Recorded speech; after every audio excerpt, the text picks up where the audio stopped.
ছাত্রছাত্রীরা সকলকে নববর্ষের শুভেচ্ছা, অভিনন্দন ও ভালোবাসা জানাই।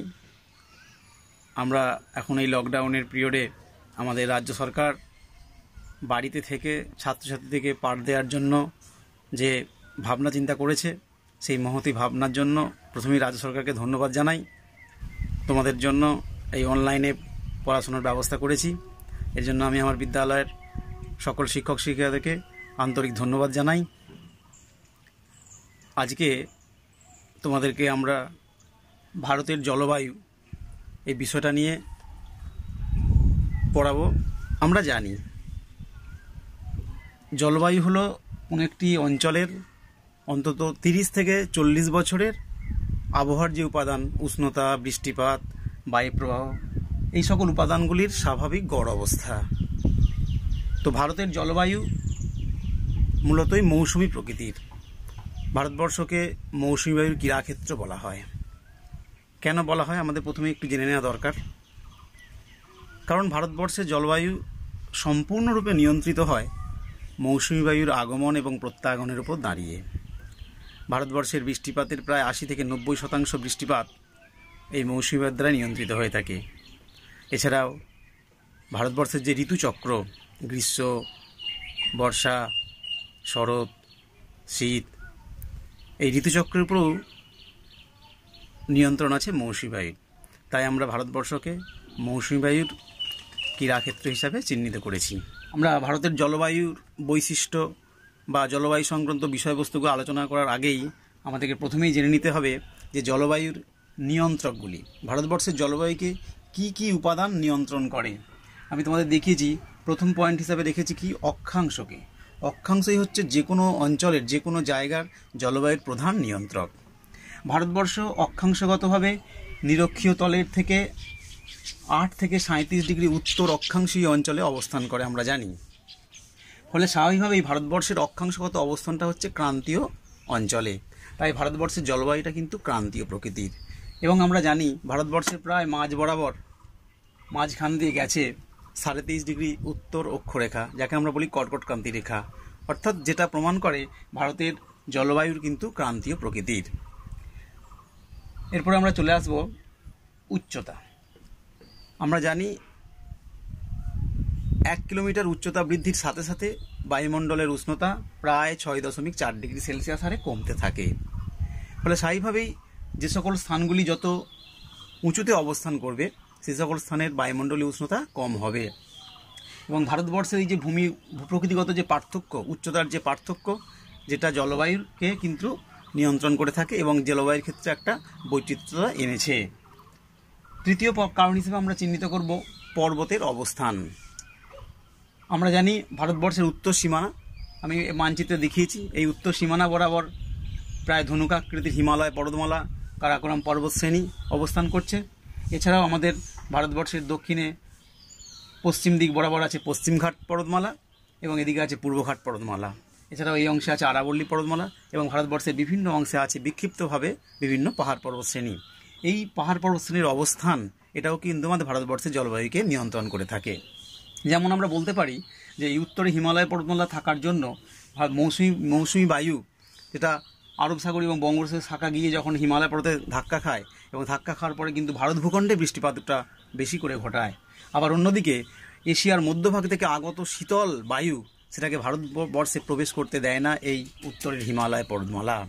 এছাড়াও পশ্চিমঘাট পর্বতমালা, পূর্বঘাট পর্বতমালা, এই দুটি পর্বতমালাও মৌসুমী বায়ুর বৃষ্টিপাতকে নিয়ন্ত্রণ করে থাকে। অর্থাৎ ভারতবর্ষের জলবায়ুতে কিন্তু একটা পর্বতের গুরুত্বপূর্ণ ভূমিকা আছে আমরা বলতে পারি। এরপরে চলে আসবো সমুদ্র থেকে দূরত্ব। আমরা জানি যে স্থান যত সমুদ্র থেকে দূরে অবস্থান করে তার জলবায়ু তত চরম ভাবাপন্ন প্রকৃতির হয়। অর্থাৎ সমুদ্র সংলগ্ন অঞ্চলের জলবায়ুটা কিছুটা সমভাবাপন্ন প্রকৃতির হয় এবং দূরবর্তী অঞ্চলটা হয় চরমভাবাপন্ন। ফলে স্বাভাবিকভাবেই দক্ষিণ ভারত যেহেতু সমুদ্র উপকূলবর্তী অঞ্চল, আমাদের এদিকে আছে আরব সাগর এবং এখানে আছে বঙ্গোপসাগর, সেই আরব সাগর এবং বঙ্গোপসাগরের প্রভাবে দক্ষিণ ভারতের জলবায়ু কিছুটা সমভাবাপন্ন প্রকৃতির হয়। পরবর্তী পয়েন্ট আমরা হিসাবে রেখেছি মৌসুমি বায়ু।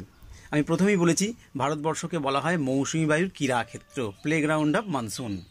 তাই ভারতবর্ষের জলবায়ুতে মৌসুমি বায়ু সব থেকে গুরুত্বপূর্ণ ভূমিকা পালন করে থাকে, আমরা এটা বলতেই পারি। যেমন উষ্ণতার নিয়ন্ত্রণে, বৃষ্টিপাত সংগঠনে মৌসুমী বায়ু হচ্ছে প্রধান নিয়ন্ত্রক। আমরা আগেও বলেছি ভারতবর্ষে প্রায় 80 থেকে 90% বৃষ্টিপাত সৃষ্টি করে এই মৌসুমী বায়ু। এই গেল আমাদের ভারতবর্ষের জলবায়ুর মুখ্য নিয়ন্ত্রক সমূহ। ভারতের জলবায়ুর বৈশিষ্ট্য আলোচনা করতে গেলে প্রথমেই যেটা বলতে হবে যে ভারতের জলবায়ুর প্রধান এবং একমাত্র গুরুত্বপূর্ণ বৈশিষ্ট্য হচ্ছে মৌসুমী বায়ুর প্রাধান্য। ভারতবর্ষের জলবায়ু নিয়ে আলোচনা করতে গেলে আমাদেরকে বারবার মৌসুমী বায়ুর কথাই বলতে হবে। সারা বছরের যে উষ্ণতার পার্থক্য বা বৃষ্টিপাত সব কিছু ক্ষেত্রেই মৌসুমী বায়ু মুখ্য নিয়ন্ত্রক।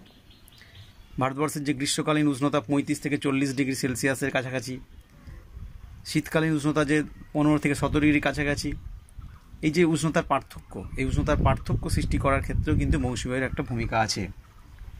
দ্বিতীয়, মৌসুমী বায়ুর সবথেকে গুরুত্বপূর্ণ ভূমিকা যেটা হচ্ছে সেটা হচ্ছে বৃষ্টিপাত সৃষ্টি। আমরা জানি আমাদের ভারতবর্ষের মোট বৃষ্টিপাতের প্রায় 80 থেকে 90% বৃষ্টিপাত দক্ষিণ পশ্চিম মৌসুমী বায়ুর আরব সাগরীয় এবং বঙ্গোপসাগরীয় শাখা মূলত জুন মাসের মাঝামাঝি থেকে সেপ্টেম্বরের মাঝামাঝি পর্যন্ত এই 3 মাস ধরে এটা ঘটিয়ে থাকে এবং এটা মূলতই শৈলক্ষে প্রকৃতির বৃষ্টিপাত। এই বৃষ্টিপাতটা মূলতই মৌসুমী বায়ুর প্রভাবেই হয়ে থাকে। ভারতবর্ষের জলবায়ুর দ্বিতীয় যে গুরুত্বপূর্ণ বৈশিষ্ট্য সেটা হচ্ছে উষ্ণতা। ভারতবর্ষের বাৎসরিক গড় উষ্ণতা যদি আমরা গ্রীষ্মকালের কথা ভাবি, গ্রীষ্ম ঋতুতে এই উষ্ণতা গিয়ে দাঁড়ায় প্রায় 35 থেকে 40 ডিগ্রি সেলসিয়াসের কাছাকাছি। আবার অন্যদিকে মৌসুমী বায়ু আসার সাথে সাথে বর্ষা ঋতু যখন আগমন ঘটে সাথে সাথে উষ্ণতা কিছুটা কমে যায়, কমে গিয়ে প্রায় 25 থেকে 30 ডিগ্রি সেলসিয়াসের কাছাকাছি নেমে আসে। আবার এরপরে শরৎকালে কিছুটা উষ্ণতা আবার বৃদ্ধি পায়, তারপরে শীত ঋতু আসে, শীত ঋতুতে উষ্ণতা আবার অনেকটাই কমে যায়, গিয়ে 15 থেকে 20 ডিগ্রির কাছাকাছি নেমে আসে। এই যে উষ্ণতার যে পার্থক্য, এই উষ্ণতার পার্থক্য কিন্তু একটা ভারতবর্ষের জলবায়ুর একটা গুরুত্বপূর্ণ বৈশিষ্ট্য। তৃতীয় পয়েন্ট যেটা আমরা বলবো সেটা হচ্ছে বৃষ্টিপাত।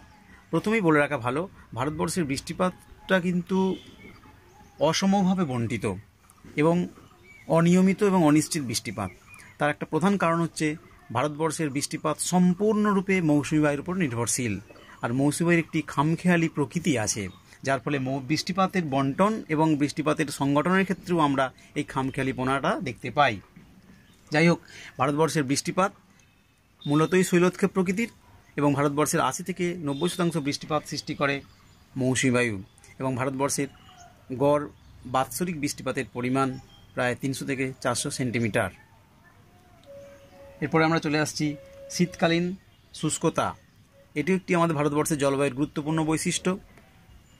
আমাদের বৃষ্টিপাতের মূল অংশটাই হয় গ্রীষ্ম ঋতুতে এবং শীতকালটা শুষ্ক থাকে, কারণ শীতকালে ভারতবর্ষের উপর দিয়ে প্রবাহিত হয় উত্তর পূর্ব মৌসুমী বায়ু, যেটি কিন্তু শুষ্ক প্রকৃতির। এই শুষ্ক উত্তর পূর্ব মৌসুমী বায়ু হওয়ার জন্যই ভারতবর্ষের শীতকাল কিন্তু শুষ্ক প্রকৃতির, অর্থাৎ আর্দ্র গ্রীষ্ম ঋতু এবং শুষ্ক শীত ঋতু আমাদের ভারতবর্ষের জলবায়ুর আরও একটি গুরুত্বপূর্ণ বৈশিষ্ট্য। এরপর চলে আসবো ঋতুচক্র। মৌসুমী বায়ুর আগমন এবং প্রত্যাগমনের পর দাঁড়িয়ে ভারতবর্ষের যে ঋতু, সেই ভারতবর্ষের ঋতুকে মূলত 4টি অংশে ভাগ করা হয়েছে। একটি হচ্ছে গ্রীষ্ম ঋতু, যেটা আমাদের মার্চের মাঝামাঝি থেকে মে মাসের মাঝামাঝি পর্যন্ত। এরপরে হচ্ছে বর্ষা ঋতু, যেটা হচ্ছে জুন থেকে সেপ্টেম্বর পর্যন্ত বিরাজ করে। তারপরে শরৎ ঋতু বা শরৎকাল, যেটা অক্টোবর থেকে নভেম্বর পর্যন্ত থাকে, এবং অবশেষে শীতকাল ডিসেম্বর থেকে ফেব্রুয়ারি। এই হচ্ছে ভারতবর্ষের ঋতুচক্র এবং এগুলি হচ্ছে ভারতবর্ষের জলবায়ুর প্রধান গুরুত্বপূর্ণ বৈশিষ্ট্য। এছাড়াও আমরা আরও কিছু বৈশিষ্ট্য চিহ্নিত করতে পারি, যেমন বৃষ্টিপাত এর ক্ষেত্রে অনিশ্চয়তা এবং অসম বন্টন, এটাও একটা গুরুত্বপূর্ণ জলবায়ুর বৈশিষ্ট্য।